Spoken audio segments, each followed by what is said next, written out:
ವ್ಯಕ್ತಿತ್ವ ವಿಕಸನ ಅನ್ನೋದು ಸ್ವಾಮಿ ವಿವೇಕಾನಂದರಾದಿಯಾಗಿ ಎಲ್ಲ ವಿಭೂತಿ ಪುರುಷರ ಭವಿಷ್ಯವಾಣಿ. ಅದನ್ನು ಪುನರುಚ್ಚರಿಸಿ ಹುರಿದುಂಬಿಸಿದ ಡಾಕ್ಟರ್ ಚೇತನ ಅವರಿಗೆ ತುಂಬ ಧನ್ಯವಾದಗಳು. ಆ ಪ್ರತಿಭೆ ಒಂದು ಸಿದ್ಧಿ ಅಂತ ಹೇಳಬೇಕು. ಅದು ಬರೀ ಪ್ರತಿಭೆ ಅಲ್ಲ, ಒಂದು ಮನಸ್ಸನ್ನ ಮನೋವಿಜ್ಞಾನವನ್ನ ಕರಗತ ಮಾಡಿಕೊಂಡು ತನ್ಮೂಲಕ ದೈಹಿಕ ಶ್ರಮಗಳನ್ನ, ವಿಕಲತೆಗಳನ್ನ, ನ್ಯೂನತೆಗಳನ್ನ ಪರಿಹರಿಸಿ ತನ್ಮೂಲಕ ಒಂದು ಆತ್ಮಕ್ಕೆ ನೆಮ್ಮದಿ ಕೊಡುವಂತಹದ್ದೆಲ್ಲ ಅದು ತುಂಬಾ ಉನ್ನತವಾದಂತಹ ಒಂದು ಕೈಂಕರ್ಯ ಅಂತ ಹೇಳಬೇಕು. ಅದರಲ್ಲಿ ಇಷ್ಟು ಚಿಕ್ಕ ವಯಸ್ಸಿನಲ್ಲಿ ಅವರು ತೊಡಗಿಸ್ಕೊಂಡಿದ್ದಾರೆ ಅಂತಂದ್ರೆ ಸಾಕಷ್ಟು ಜನಕ್ಕೆ ಅವರಿಂದ ಪ್ರಯೋಜನ ಆಗ್ಬೇಕಾಗಿದೆ. ಅದು ಸಾಧ್ಯ ಆಗಲಿ ಅಂತ ನಾನು ಕನ್ನಡಾಂಬೆಯಲ್ಲಿ ಪ್ರಾರ್ಥನೆ ಮಾಡ್ಕೊಳ್ತೀನಿ. ಆ ಕನ್ನಡಾಂಬೆಯ ಕಿತ್ತೂರು ರಾಣಿ ಚೆನ್ನಮ್ಮ ಆ ತಾಯಿ ಆಶೀರ್ವದಿಸಲಿ ಅವರಿಗೆ ಅಂತ ತುಂಬ ಹೃದಯದಿಂದ ಕೇಳ್ಕೊಳ್ತಾನೆ.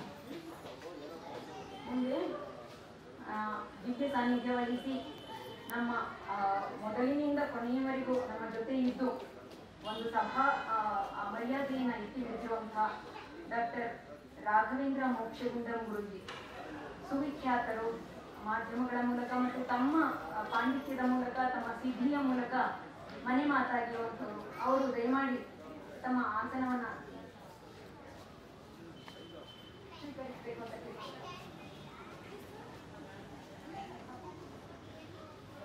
ಸೋದರಿ ಅಂಬಿಕಾಜಿ ಅವರು ದಯಮಾಡಿ ಆಸೀನರಾಗಬೇಕು. ದಯಮಾಡಿ ಕ್ಷಮಿಸಿ, ತಾವು ಹಿರಿಯರು, ನಾವು ಮೊದಲು ಅವ್ರು ಮಾಡಬೇಕಾಗಿತ್ತು, ಅಕ್ಷಮ್ಯಾಪರಾಧ ಆಯಿತು.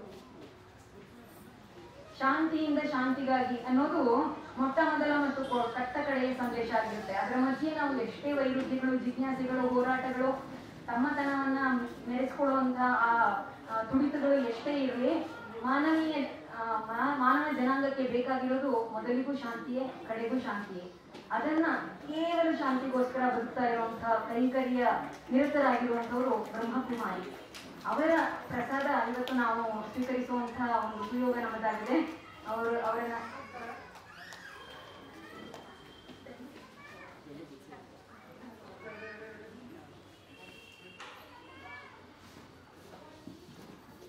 ಓಂ ಶಾಂತಿ.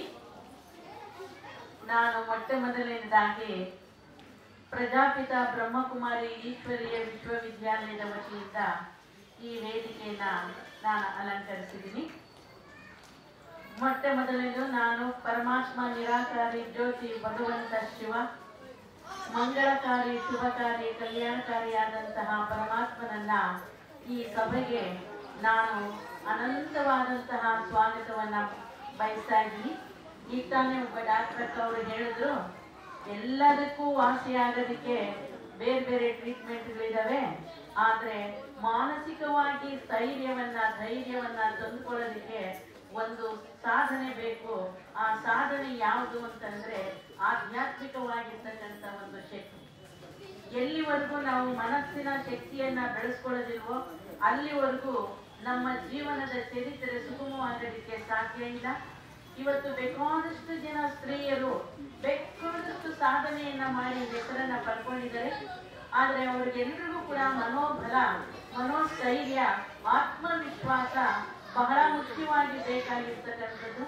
ಈ ಆತ್ಮವಿಶ್ವಾಸ ಬರಬೇಕು ಅಂತಂದ್ರೆ ಪರಮಾತ್ಮನ ಚಿಂತನೆಯೊಂದಿಗೆ ಮಾತ್ರ ಆತ್ಮವಿಶ್ವಾಸ ಬೆಳೆಯೋದಕ್ಕೆ ಸಾಧ್ಯ. ನಮ್ಮಲ್ಲಿ ಹಿರಿಯರು ಒಬ್ರು ಇದ್ರು, ಪದ್ಮಾವೇಂಜಿ ಅಂತ ಹೇಳ್ಬಿಟ್ಟು. ಅವರು ತಮ್ಮ ಜೀವನದ ಎಲ್ಲ ಸಂಸಾರವನ್ನ ಮತ್ತೆ ಎಲ್ಲ ತಮ್ಮ ಜೀವನವನ್ನ ತ್ಯಾಗ ಮಾಡಿ ಸಮಾಜ ಸೇವೆಗೋಸ್ಕರವಾಗಿ ನಮ್ಮಂತ ಅನೇಕ ಸುಮಾರು 500 ಜನ ಮಾತೆಯರಿಗೆ, ಹೆಣ್ಣು ಮಕ್ಕಳಿಗೆ ದಾರಿಯನ್ನ ಕೊಟ್ಟು ಸುಮಾರು 20 ಲಕ್ಷಕ್ಕೂ ಹೆಚ್ಚು ಆತ್ಮಗಳಿಗೆ ಅಂದ್ರೆ ಜನಗಳಿಗೆ ಈ ಒಂದು ಈಶ್ವರೀಯ ಸಂದೇಶವನ್ನ ಕೊಟ್ಟು ಆಂಧ್ರ ಮತ್ತು ಕರ್ನಾಟಕ ಎಲ್ಲಾ ಕಡೆಗೂ ಕೂಡ ಸೇವೆಯನ್ನ ಮಾಡಿ ಈಶ್ವರನನ್ನ, ಭಗವಂತನನ್ನ, ನಿರಾಕಾರಿ ಜ್ಯೋತಿ ಪರಮಾತ್ಮ ಶಿವನನ್ನ ಪ್ರತ್ಯಕ್ಷ ಮಾಡಿಸುವಂತಹ ಮಹಾನ್ ಸೇವೆಯನ್ನ ಅವರು ಮಾಡಿದರೆ. ಈ ಸೇವೆಯಿಂದ ಉದ್ದೇಶ ಏನು ಅಂತಂದ್ರೆ ಪ್ರತಿಯೊಬ್ಬರು ಕೂಡ ಮನಸ್ಸಿನ ಧೈರ್ಯವನ್ನ ಹೆಚ್ಚಿಸಿಕೊಂಡು, ಮನೋಬಲವನ್ನ ಹೆಚ್ಚಿಸಿಕೊಂಡು, ಆತ್ಮವಿಶ್ವಾಸದಿಂದ ನಾವು ನಡೆಯುವಂತಹ ದಾರಿಯನ್ನ ನಾವು ಸುಗಮವಾಗಿ ಮಾಡ್ಕೊಳ್ತಕ್ಕಂಥ ಒಂದು ಕಾರ್ಯವನ್ನ ಅವರು ಮಾಡಿ ನಮಗೆ ಕಲಿಸಿಕೊಟ್ಟು ಹೋಗಿದ್ದಾರೆ. ಅದೇ ರೀತಿಯಾಗಿ ನಾನು ಕೇಳೋದಿಷ್ಟೇ, ನಮ್ಮಲ್ಲಿ ನಾವು ಚರಿತ್ರವಂತರಾಗಿರ್ತಕ್ಕಂಥವ್ರನ್ನ ಜ್ಞಾಪಕ ಮಾಡ್ಕೊಂಡು ಅಷ್ಟಕ್ಕೆ ಬಿಟ್ಬಿಡುವಂಥದ್ದಲ್ಲ.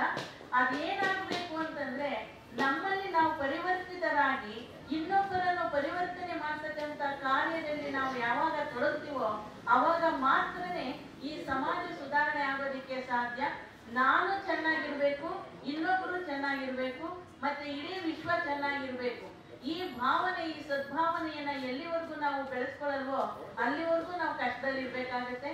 ಈ ಒಂದು ಸದ್ಭಾವನೆಯ ವಿಚಾರ ನಮ್ಮೆಲ್ಲರ ಮನಸ್ಸಿನಲ್ಲಿ ಮೂಡಬೇಕು. ಅದಕ್ಕೋಸ್ಕರವಾಗಿ ಸ್ವಪರಿವರ್ತನೆಯೇ ವಿಶ್ವ ಪರಿವರ್ತನೆ ಆಗೋದಿಕ್ಕೆ ಸಾಧ್ಯ. ಆ ವಿಶ್ವ ಪರಿವರ್ತನೆಯ ಕಾರ್ಯ ನಮ್ಮಿಂದ ಆಗ್ಬೇಕು ಅಂತಂದ್ರೆ ಸಮಾಜಕ್ಕೆ ನಮ್ಮ ಒಂದು ಸದ್ಭಾವನೆಯನ್ನ ಕೊಡ್ತಾ, ಎಲ್ಲರನ್ನು ಭ್ರಾತೃತ್ವದ ಭಾವನೆಯಲ್ಲಿ ನೋಡ್ತಾ, ಸ್ನೇಹ ಸೌಹಾರ್ದ ಮತ್ತೆ ಸಹನಶೀಲತೆಯಿಂದ ಬೆಳೆಸ್ಕೊಳ್ತಾ, ಮತ್ತೆ ಶಾಂತಿಯ ಪ್ರಕಂಪನವನ್ನ ಇಡೀ ಜಗತ್ತಿಗೆ ಹರಡುವಂತಹ ಮಹಾನ್ ಕಾರ್ಯವನ್ನ ನಾವು ಮಾಡಿದಾಗ ಆತ್ಮಸ್ಥೈರ್ಯ ಬರುತ್ತೆ. ಆತ್ಮಸ್ಥೈರ್ಯ ಎಲ್ಲಿದೆ ಅಂತಂದ್ರೆ ನನ್ನಲ್ಲೇ ಇದೆ. ನನಗೆ ಆ ಸ್ಥೈರ್ಯವನ್ನ ಕೊಡುವಂತವನು ಭಗವಂತ, ನಿರಾಕಾರಿ ಜ್ಯೋತಿ ಪರಮಾತ್ಮ ಶಿವ, ಮಂಗಳಕಾರಿ ಶುಭಕಾರಿ ಕಲ್ಯಾಣಕಾರಿ ಆಗಿರುವಂತಹ ತಂದೆ ಆ ಶಕ್ತಿಯನ್ನ ಕೊಡ್ತಾನೆ. ಆ ಮನೋಬಲವನ್ನ ಬೆಳೆಸ್ಕೊಂಡು ನಾವು ಸಮಾಜಕ್ಕೆ ಅದನ್ನ ಕೊಡಬೇಕಾಗಿದೆ. ಅಂತಹ ಸಾಧನೆಯನ್ನ ನಾವೆಲ್ಲರೂ ಕೂಡ ಮಾಡಬೇಕು. ಪ್ರತಿ ಗಳಿಗೆ ಪ್ರತಿ ನಿಮಿಷವೂ ಕೂಡ ನನ್ನ ಮನಸ್ಸಿನ ಅಂತರಾಳಕ್ಕೆ ಭಗವಂತನನ್ನ ಸ್ವಾಗತ ಮಾಡಿಕೊಂಡು ಪ್ರತಿನಿತ್ಯವೂ ಕೂಡ ಕರ್ಮಯೋಗಿಯಾಗಿ ಧರ್ಮವನ್ನ ನಿಲ್ಲಿಸುವಂತಹ ಮಹಾನ್ ಕಾರ್ಯವನ್ನ ನಾವು ಮಾಡಬೇಕಾಗಿದೆ. ಆ ಕಾರ್ಯವನ್ನ ಮಾಡಿದಾಗ ಇವತ್ತು ಏನು ಕಿತ್ತೂರು ರಾಣಿ ಚೆನ್ನಮ್ಮನನ್ನ ಜ್ಞಾಪಕ ಮಾಡ್ಕೊಳ್ತೀವಿ, ಅವ್ರು ಮಾಡಿರ್ತಕ್ಕಂಥ ಸಾಧನೆ ಇವತ್ತು ನಮ್ಮ ಜೊತೆಯಲ್ಲಿದೆ. ಅದೇ ರೀತಿಯಾಗಿ ಅಷ್ಟಕ್ಕೆ ಬಿಡೋದಲ್ಲ, ನಾವು ಕಾರ್ಯಗತ ಮಾಡಿದಾಗ ಮಾತ್ರ ಅವರ ಹೆಸರಿಗೆ, ಅವರ ಕೀರ್ತಿಗೆ, ಅವರ ಸಾಧನೆಗೆ ಒಂದು ಬೆಲೆ ಬರುತ್ತೆ. ಅಂತಹ ಸಾಧನೆಯನ್ನ ನಾವೆಲ್ಲರೂ ಸೇರಿ ಮಾಡೋಣ.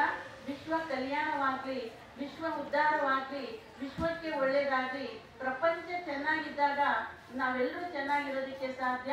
ಅಂತಹ ಸಾಧನೆಯನ್ನ ಮಾಡ್ಕೊಡ್ತಕ್ಕಂಥ ವಿಶ್ವಗುರು ಪರಮಾತ್ಮ ಶಿವ, ವಿಶ್ವಗುರು ಪರಮಾತ್ಮ ಶಿವ ನಮಗೆ ಅಂತಹ ಸಾಧನೆಯ ದಾರಿಯನ್ನ ಹಾಕಿಕೊಟ್ಟಿದ್ದಾರೆ.